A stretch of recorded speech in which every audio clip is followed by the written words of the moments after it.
আমি শেখ সাকিব। বিধানসভা ভোট দেখা যাচ্ছে বর্তমানে একটা ধর্ম নিয়ে একটা রাজনীতি চলছে, হিন্দু মুসলিম একটা ভেদাভেদের একটা রাজনীতি চলছে। কি মনে করছেন যে এই 26-এ কতটা প্রভাব পড়তে পারে বলে? দেখুন, এটা পশ্চিমবাংলা মমতা ব্যানার্জির নেতৃত্বে পশ্চিমবাংলা চলে। প্রথমে বলবো নমস্কার, সবাই ভালো থাকবেন। পশ্চিমবাংলা মমতা ব্যানার্জির নেতৃত্বে 2011-য় দল ক্ষমতায় এসেছে। বামফ্রন্ট 34 বছর ছিল। 2011-য় মমতা বন্দ্যোপাধ্যায় ক্ষমতায় এসেছে। এখানে হিন্দু মুসলমান বলে কিছু চলে না। এখন বিজেপি সাম্প্রদায়িক দল, একটু হিন্দু ভোট, হিন্দু মুসলমান সুবিধা অধিকারী করছে। অ্যাকচুয়ালি এইসব আমাদের পশ্চিমবাংলার মাটি, তৃণমূলের মাটি, শক্ত ঘাঁটি।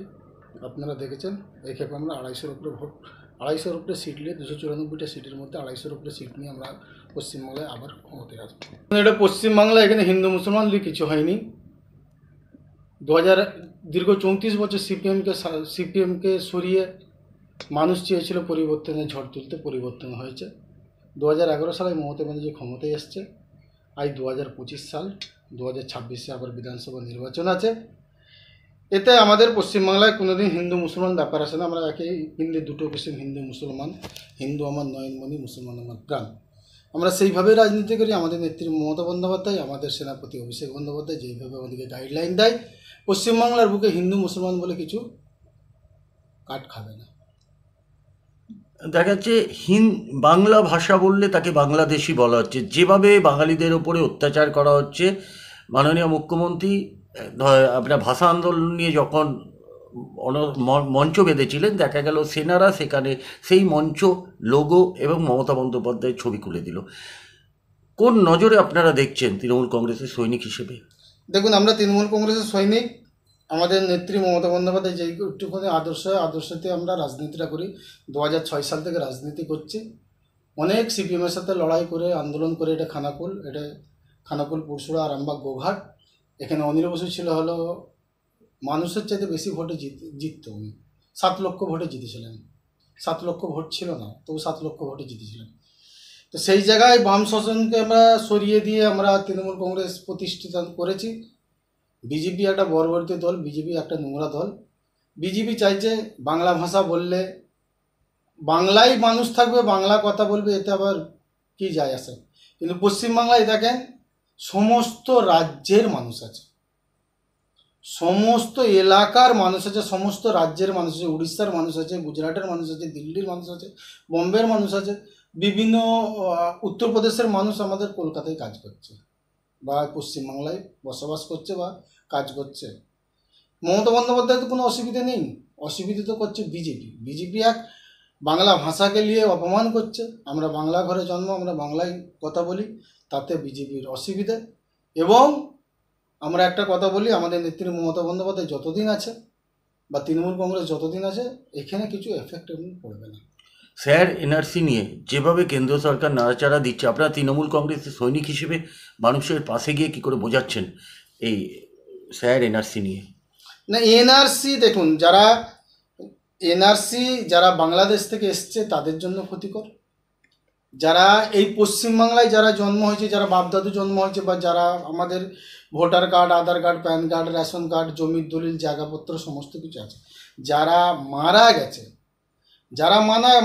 তাদের নাম কিছু ভোটার লিস্ট থেকে বাদ যাবে। ধরুন আমাদের গ্রামে এমন খুঁজলে পাওয়া যাবে যে কোনো ব্যক্তি মারা গেছে, তার ভোটার লিস্টে নামটা রয়ে গেছে, সেটা বাদ যাবে।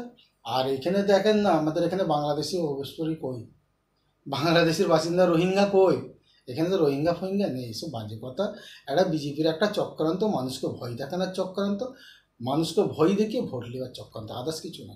অভিষেক বন্দ্যোপাধ্যায় একটা কথা বলেছে যে 21-এর মঞ্চ থেকে আমি জয় বাংলা বলিয়ে ছাড়ব। দেখা যাচ্ছে যখন সাধারণ মানুষ থেকে আরম্ভ করে যখন জয় বাংলা বলছে, তাদের হেনস্থার শিকার হতে হচ্ছে। এবং আরামবাগের বুকেই দেখা গেছে শুভেন্দু অধিকারী তার গার্ড দিয়ে তাকে মারধর করতেও পর্যন্ত দেখা গেছে। কি বলবেন আপনি আজকে? আমি এটা বলি, আপনি যে জায়গাটা বসেছেন এটা বালিপুর বাজার, খানাকুল, পুরসুরা বিধানসভার 5টা অঞ্চলের মধ্যে পড়ে। আমার পাশের অঞ্চল রামমন্টু, আমার তাঁতিশাল অঞ্চল রামমন্টুয়ে আমাদের মইদুল, আমাদের সহকর্মী, দলটা দীর্ঘদিন দল করে এসে। তো উনি একদিন রাস্তার ধারে দাঁড়িয়েছিলেন, এখানে বিরোধী দলের নেতা খানাকুলে প্রোগ্রাম করতে এসেছিলেন। ওনার মন জেগেছে, জয় বাংলা বলেছে, বলতেই উনি গাড়ি থেকে নেবে, তার সিকিউরিটি দিয়ে মারধর করেছিল। তার প্রতিবাদ কিন্তু আমাদের ফিরহাদ হাকিম সাহেব এসেছিলেন, আমার জেলার সভাপতি এসেছিলেন, আমাদের আরামবাগের সাংসদ এমপি ম্যাডাম এসেছিলেন, তাকে আশ্বস্ত করেছে বা তাকে সম্মান দেওয়া হয়েছে, দল থেকে তাকে সম্মান দেওয়া হয়েছে বা তাকে দল একদম পুরো কাছে রেখেছে। দেখুন এইসব শুভেন্দু অধিকারী, অভিষেক বন্দ্যোপাধ্যায় বলেছে যে 21-এর মঞ্চে, মানে 21শে 21শে জুলাই মঞ্চে 21শে বলেছিল। জুলাই মঞ্চে জয় বাংলা বলে ছাড়বে। শুভেন্দু অধিকারী আবার তৃণমূলে জয়েন হতে পারে। বিজেপি একটা স্লোগান তুলেছে যে আমার পাড়া তৃণমূল তারা, কি বলবেন আপনি আজকে? বিজেপি পাগল হয়ে গেছে, বিজেপি খ্যাপা হয়ে গেছে। আমি বলছি শোনেন, আমার পাড়া বিজেপি ছাড়া, আমার পশ্চিমবাংলা বিজেপি তাড়া, আমার ভারত বিজেপি ছাড়া। আমি বলে দিলাম এটি স্লোগান হবে 2026-এ। আমার পাড়া বিজেপি ছাড়া, আমার দেশ বিজেপি তাড়া, আমার ভারত বিজেপি ছাড়, আর আমার পশ্চিমবাংলা বিজেপি তাড়া, এইটাই হবে কথা।